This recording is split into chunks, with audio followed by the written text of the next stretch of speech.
Hello, my friend. We are in Tomsk, and right now we are with Dr. Lucas from MIT. Professor Lucas, nice to meet you. Nice meeting you. Professor Lucas, could you share with Peruvian community about your experience in create knowledge in the activities that you have in MIT with the students? I'll try. I guess the most important lesson we have at MIT is the focus is on experiential learning, working in teams, having realistic projects to work on. We believe that a foundation of knowledge, learning to be an engineer, learning to be a chemist, whatever, those are certainly important.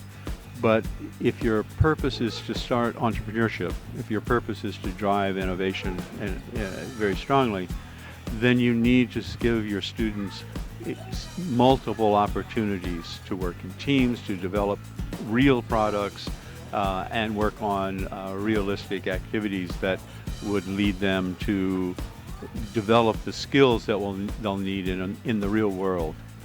According to your point of view, what could be your opinion about the presentation of E-QUIPU, about the effort that we are doing, encouraging the students to doing entrepreneurial activities?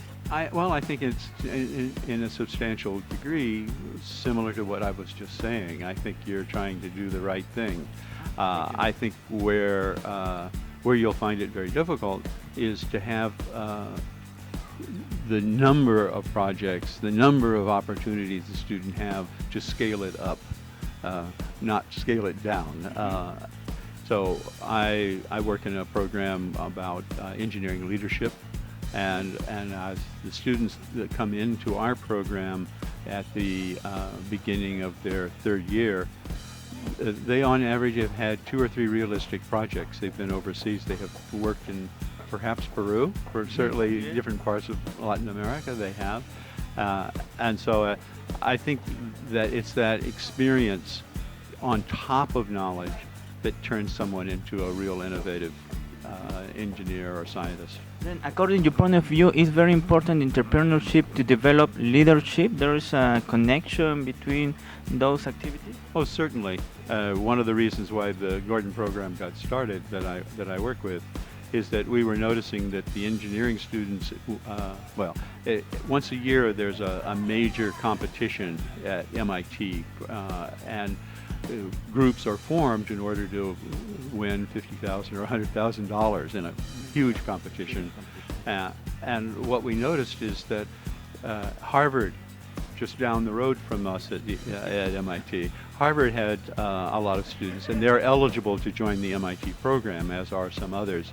And we were noticing when the announcement was made that we were going to have the competition, suddenly the streets were filled with Harvard Business School people coming to work with an engineer. And somehow the engineers were not the leaders of the projects. Yeah, the Harvard people felt that they must be the leaders. Yes, the same in Peru, very similar, very similar. And so that led a founder, a very important man, Bernard Gordon, to make a contribution to MIT to start our program, which is the Gordon Engineering Leadership Program. I guess we're in our 4th or 5th year when we're moving along, and we receive about 130 third-year engineering students each year, and give them additional training above and beyond what they're getting as an engineer.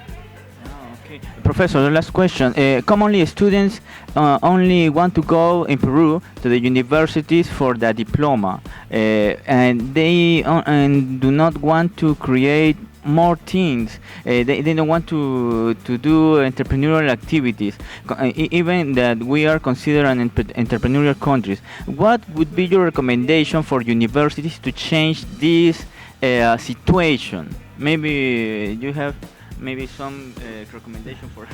Well, you've actually come very close to the body of my research. My specialty and where I publish is in the use of certain psychological measures of how students are able to imagine themselves doing something and to wonder whether or not they have the capability to do things. And for that kind of activity, it comes from experiential learning.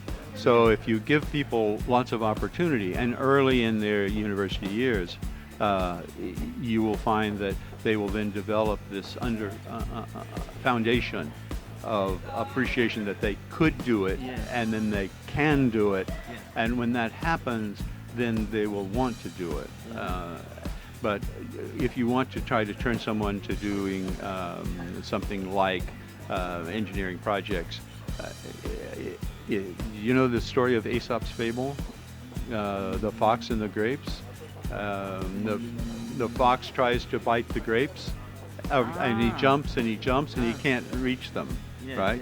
But so he leaves and he says it doesn't matter because they were sour, right? So if you can't achieve something, it's sour.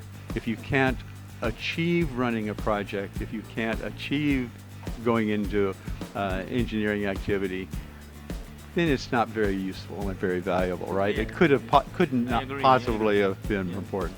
So the whole idea is that you give them these, while they're young and still growing and expanding, give them the opportunities to have this kind of experience. And then I think you'll find that at the end of their education, they'll feel differently. Totally agree, totally. Thank you very much, Dr. Lucas. Then goodbye, Peru. Goodbye. Maybe you can say hi, E-QUIPU. Hi. Thank you for having me talk. Thank you. Bye.